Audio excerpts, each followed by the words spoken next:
Halo, selamat sore Sobi. Ketemu lagi nih di SBS, yaitu Sore Bareng Sobi.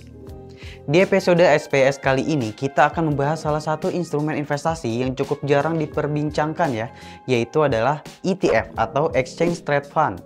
Nah, banyak yang bilang kalau investasi ETF itu seperti investasi di reksadana, tapi rasa saham. Nah, penasaran tentang ETF selengkapnya? Yuk langsung aja kita bahas.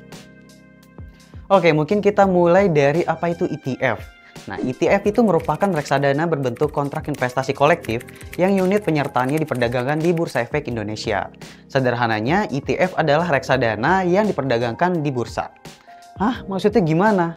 Nah, biar makin jelas, yuk kita lihat ilustrasi berikut ini.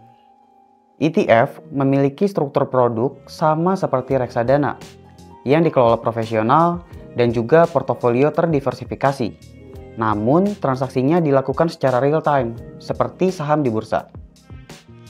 Oke, jadi per Februari 2024 terdapat 44 ETF yang tercatat, di mana 40 diantaranya itu merupakan ETF berbasis saham, dan 4 ETF lainnya itu berbasis obligasi.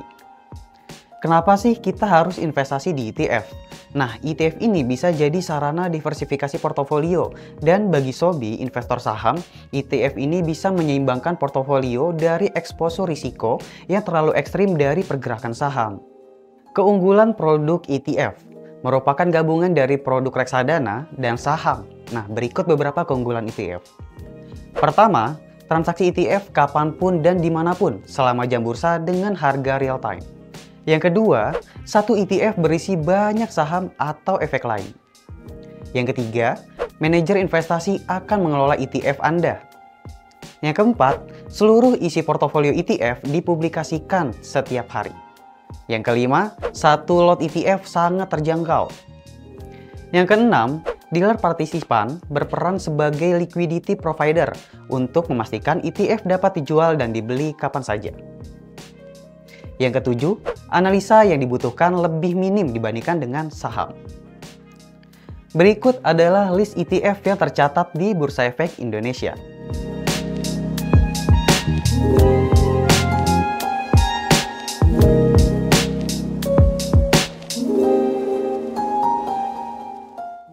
Gimana Sobi?